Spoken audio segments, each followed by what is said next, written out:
Subscribe কৰক আমাৰ চেনেলটো আৰু বেল আইকনটো দবাই দিয়ক। মনময়ী সংসাৰ দৰ্শকৰ সঁহাৰি কেনেকুৱা?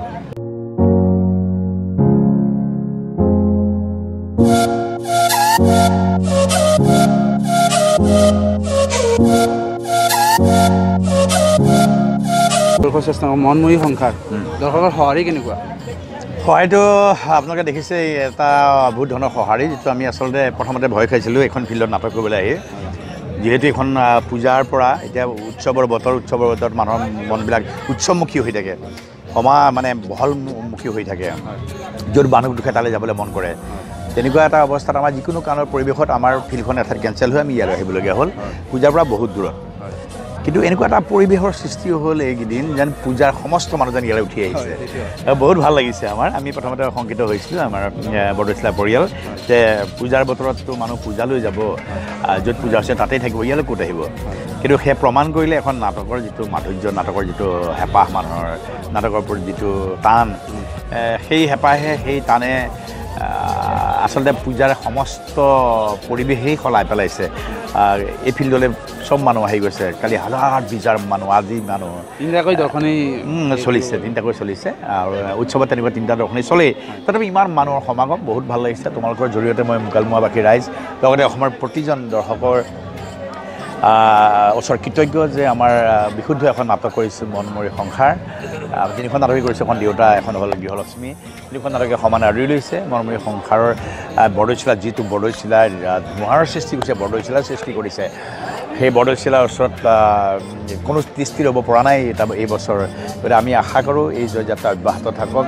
আমি আশা কৰোঁ যে আপোনালোকৰ জৰিয়তে অসমৰ মানুহে এটা মেছেজ পাওক যে এখন বিশুদ্ধ নাটক হৈছে বৰদৈচিলাৰ মন্তত। তিনিখন নাটক হৈছে দেউতা, মনময়ী সংসাৰ আৰু গৃহলক্ষ্মী। আপোনালোকক আমি আমন্ত্ৰণ জনাইছোঁ আহি থকা দিনকেইটাত আপোনালোকে আমাৰ নাটকক সমালোচনা কৰক, আলোচনা কৰক, আমাক অকণমান মৰম কৰক। ধন্যবাদ, বহুত বহুত ধন্যবাদ। আঁকোৱালি লোৱাৰ মূল কাৰণ কি বুলি ভাবে নাটকখন? কাৰণ আঁকোৱালি লোৱাৰ মূল কাৰণ এটা কথাই কি, আমাৰ প্ৰথম কথা গ্ৰুপটো এটা ডাঙৰ বৃহৎ গ্ৰুপ আছে, বৃহৎ গ্ৰুপ। এইবাৰ থিয়েটাৰ ক'তো ইমান ডাঙৰ গ্ৰুপ নাই যে আমি থিয়েটাৰ মানুহ হিচাপে কৈছোঁ। ইয়াত আছে ভৱেশদাৰ নিচিনা মানুহ, যি 40 বছৰ আজি নাটকত কটাইছে, গায়ত্ৰী মহন্ত আছে, সমস্ত অৰুণ বৰাহঁত আছে, শংকৰহঁত আছে, দুলুমণিহঁত আছে, চুমিহঁত আছে, লগতে আমিও আছোঁ। আমি এইটো পৰিয়ালৰ সদস্য হ'লে পাই নিজকে কৃতাৰ্থ মানিছোঁ। গতিকে এটা প্ৰথমতে মানুহে চাইছে এটা বৃহৎ গ্ৰুপ ক'ত থাকিব পাৰে। এটা বৃহৎ গ্ৰুপ আছে, চবৰে চিনাকি এটা গ্ৰুপ আছে, চাবলৈ আহিছে, তাতে নাটক ভাল পাইছে। মনময়ী সংসাৰ এইবছৰ সৰ্বশ্ৰেষ্ঠ প্ৰচাৰিত নাটক। মানুহৰ মুখে মুখে এজনে দুজনক কৈছে, দুজনে 10জনক কৈছে, এনেকৈ প্ৰসাৰ হৈ গৈছে আৰু তাৰ প্ৰতিফলন মুকালময় এই ফিল্ডত হৈছে।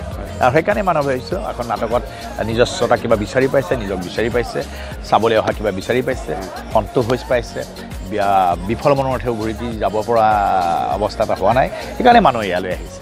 নতুন প্ৰজন্মৰ ভ্ৰাম্যমাণৰ প্ৰতি আগ্ৰহী নোহোৱা হৈছে, এইটো ভাবে নেকি আপুনি? নহয়, মইতো নাভাবোঁ। কাৰণ কালিতো মই যিমান মানুহ তাৰ কালি কিমান প্ৰায় 3-4 হাজাৰ মানুহে দৰ্শকে চাইছে এবাৰত নাটক। তাৰতো প্ৰায় 2000 নতুন ল'ৰা ছোৱালী তেওঁলোকে নাটক চাই লগ কৰিছে আমাক আহি পেলাই। চব সৰু সৰু ল'ৰা ছোৱালী আহিছে। তেওঁলোকৰ নাটকৰ প্ৰতি আগ্ৰহটো আচলতে কিবা এটা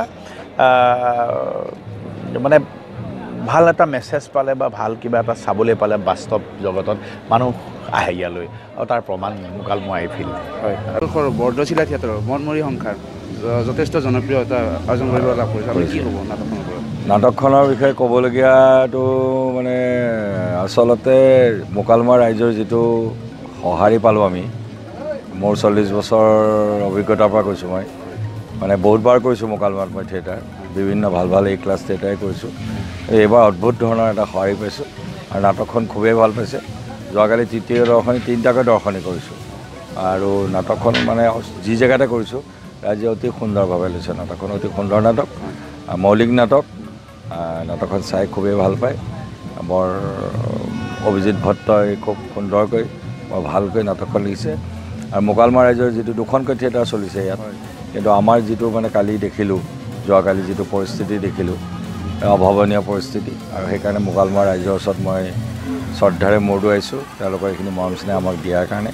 গোটেই অসমবাসী ৰাইজৰ ওচৰত মূৰ দোৱাইছোঁ, তেওঁলোকে যেন আমাক এইখিনি মৰম স্নেহ কৰে আৰু কিবা যদি দুখ ক্ৰুটি থাকে আমাক আঙুলিয়াই দিলে আমি সেইখিনি শুদ্ধ কৰিবলৈ চেষ্টা কৰিম। নাটকখন আঁকোৱালি লোৱাৰ মূল কাৰণ কি বুলি ভাবে? মূল কাৰণ হৈছে ইয়াতে টিমটো খুব ভাল। যাৰ যেনেকুৱা চৰিত্ৰ চবেই মানে সমানে কৰি গৈছে, কোনো গাফিলতি কৰা নাই আৰু নাট্যকাৰেও তেনেকৈ সকলোকে সমান স্কোপ দিছে, কাকো বোলে ইয়াক বেছি তাক কম তেনেকুৱা ছিষ্টেমত দিয়া নাই। নাটকৰ কাহিনীয়ে যেনেকৈ ডিমাণ্ড কৰিছে প্ৰত্যেকটা কেৰেক্টাৰ তেনেকৈ ডেভেলপমেণ্ট কৰি গৈছে, ডেভেলপ হৈছে, লাষ্টত মানে বেয়াটোও ভাল হৈ যোৱাটো দেখুৱাইছে। যথেষ্ট কষ্ট কৰিছে, চবেই কষ্ট কৰিছে। সৰু এটা ডাইলগ ক'লে ভাল পাওঁ।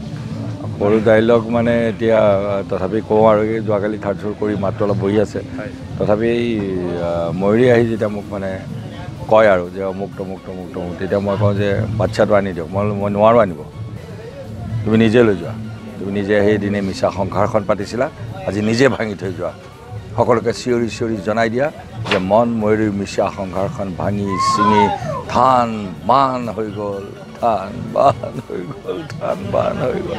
ধন্যবাদ। এইখিনি কোৱা নাটকখনটো কোৱাৰ আগতে তোমালোকে দেখিছাই, ৰাইজৰ ভিৰ দেখিছাই। গণেশগুৰিৰ পিছত এয়া আমাৰ পূজাত বৃহৎ সফলতা। ৰাসখোলাৰ পৰা যদিও মেইন জেগাৰ পৰা যদি বহুখিনি দূৰত, তথাপিতো ৰাইজৰ সঁহাৰিটো দেখিলাই। মানুহ আমাৰ কালি ভিৰ দি বাট নোপোৱা জেগা, আজিতো একেই পৰিস্থিতি। গতিকে নিশ্চয়কৈ মনমৰি সংসাৰ এবাৰ প্ৰথম হ'ব বুলি মোৰ দৃঢ় বিশ্বাস হৈছে, ইতিমধ্যে হৈ গ'ল। আৰু আমাৰ বিশেষকৈ মৃদুল দা, গায়ত্ৰী বা ভৱেশ দা, তেওঁলোক থকাৰ পিছত আৰু তেনেকুৱা হেৰুৱাৰ কথাই নহয়। অডিয়েঞ্চে সকলোৱে তেওঁলোকক ভালেই পায়, আকলিলে। তাৰ লগতে আমি এইবিলাকো যিমানখিনি পাৰোঁ কষ্ট কৰিছোঁ নাটক ভাল কৰিবৰ কাৰণে। তাৰোপৰি আমাৰ স্ক্ৰিপ্টটো অতি সুন্দৰ এটা কাহিনী, সকলোৱে ভাল পাব পৰা কাহিনী। গতিকে এইবাৰ মনমৰি সংসাৰ আমি ৰাসৰ প্ৰস্তুতিও আমাৰ ইতিমধ্যে বৰ সুন্দৰকৈ হৈছে। ৰাসৰ বাবে আমি সাজু হৈছোঁৱেই। পূজাটো আমাৰ ৰিজাল্টটো ওলাই গৈছে মোটামুটি, হয়নে নহয়? গতিকে ৰাসৰ বাবে আমি সাজু হৈ আছোঁ। আৰু ডাইলগ সৰু ডাইলগ, মনমৰি ডাইলগটো তোমালোকে শুনিছে।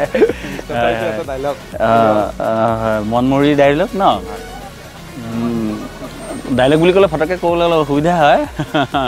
এই যেনেকৈ সেই এটা চিন আছে মোৰ, সেই চলমান খানৰ সেই ডাইলগটো, বা চলমান খানৰ বডি চা, ভিক্ষাৰী চলমান খান বনাই পেলালি ঐ মোক।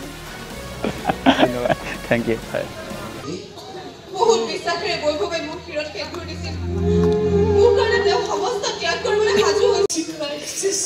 কি কয় মানুহে পাছ এনে কথা শুনিলে মানুহৰ টোপনি যায়। মই দেখিছোঁ যদি এইবিলাক কথা শুনাৰ পিছত আমাৰ বাচ্চাটো ডাঙৰ হয়, আকৌ ইয়াৰ পৰা পলাই নাই